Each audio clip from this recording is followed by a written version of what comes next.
Creating a safe area for your pet to enjoy the outdoors is an important part of pet ownership. Come here, Jake. And at PetSafe, we make in-ground wired and wireless containment systems so that you can create a safe area for your pet. Now, training your pet to understand his containment area is an important part of the installation of your system. We've developed this video to help you understand how to best train your pet so that you can both enjoy the freedom that a PetSafe system provides. Whenever you're training your pet, it's important to be patient and consistent. Make training fun rather than stressful for your pet. Train your pet for 10 to 15 minutes at a time. Don't try to do too much too quickly. More frequent short sessions are better than less frequent longer sessions. You want your pet to make positive associations with the containment area, so make it fun. Give your pet lots of praise, treats, and have some playtime while you're going through your training. Now, you also want to make sure that while you're training that you use some other method of containment, such as a leash or tie-out. You should also remove the receiver collar in between sessions. If your pet shows signs of stress, such as his ears are tucked or his body is lowered, slow down the training schedule. Add some additional days of training, or increase the amount of playtime with your pet during training. You can also use food treats to help you. For the sake of communication, we call the area of your yard the pet area, and the end of your containment area the boundary zone. We'll be using these terms throughout the video. Your containment system should be completely installed before you start training. If you need help installing your system, we've created a video for this too. The flags that are provided in your kit, you should go ahead and place those in your yard, about 10 feet apart. Once you've done this, you're ready to get started with your training. Come on, babe. All right, sit. Okay, it's day one of training. Now, day one is about getting your pet familiar with the pet area and also getting them to make an association with the tone that your receiver collar makes and the pet area. Now, we're going to use this receiver collar to demonstrate. Yours could look a little different, but the concept of training will be the same. Now, we want to set this collar on level 1, which is the tone-only setting. Now, if your collar doesn't have a tone-only setting, you can still help your dog recognize the tone without getting a static correction by either holding the collar really close to their ear as you're getting them familiar with the area, or we also make a cover that will cover the contact points so that your pet can hear the tone, wear the collar, but not get a correction. Now, you also want to have a separate collar and leash on your pet that's not attached to the receiver collar. We don't want to put any pressure on these contact points against your pet's neck. You also want to have lots of treats handy, and before you start training, spend about 5 or 10 minutes just playing with your pet. Now, keeping it fun, take your pet and walk them up to one of the boundary flags until they begin to hear the beep of the receiver collar. Let them hear the beep for about 2 seconds, then pull them back. Offer them a treat and praise whenever they do return. It doesn't matter if you had to help them with the leash. You want to praise them anyway. Do this again and again, walking them up to the flag till they hear the beep. Oh, good boy, good boy. You want to try to get them familiar with about 3 flags on day 1. You want to keep working with them until they resist going close to that first flag that you started with. Again, offer them lots of praise, keep it fun, and just work in about 10 to 15 minute increments on day 1. Now, on days 2 through 4 of your training, you'll want to start using the static correction feature of your collar.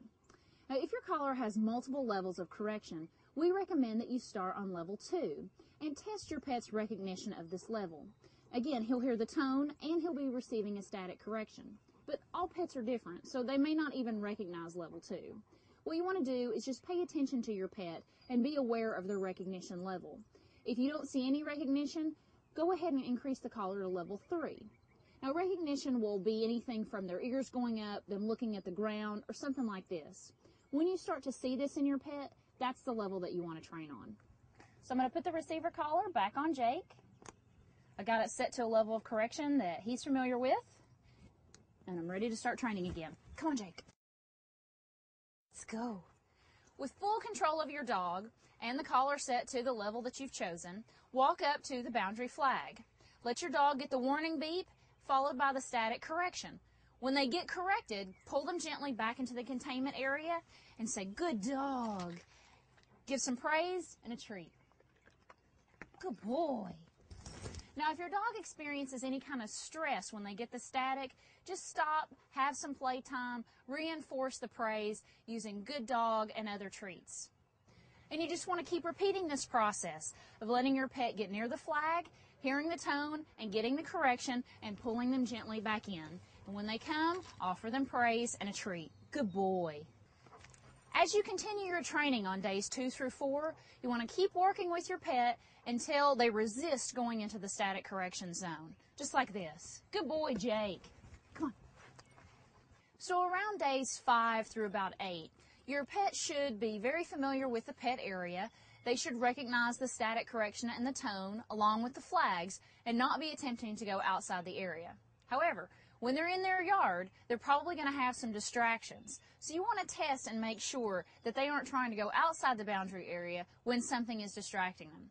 So to test this, you want to get a toy like a ball or some treats or something like this that you can actually test this process. So to test this, I'm going to take this ball and I'm going to throw it outside the pet area, and Jake shouldn't try to go get it. Ready? Just like that. When they resist the temptation, praise them, give them a treat. Good boy, Jake. Very good. And just keep doing this all around the pet area, always praising whenever they don't go after that temptation. Good boy, Jake. Come on. After about 8 days of consistent training, you're ready to allow your pet in the pet area but off leash. Now, your pet is only ready for this stage when they're consistently respecting the static correction area and the pet area. During this time, don't include distractions such as throwing toys outside the boundary zone. Preoccupy yourself with other activities and allow your pet to enjoy the yard. Now, if for any reason they do go outside the static correction zone, take the receiver collar off and lead them back into the pet area. You may want to reinforce some of the training that we've already talked about if that happens. After about 2 weeks of consistent training, most pets are ready to run. You should check in on your pet at regular intervals, making sure they continue to respect the boundary area. After you're satisfied that your pet's training is complete, you can remove every other boundary flag for 4 days until all flags are removed.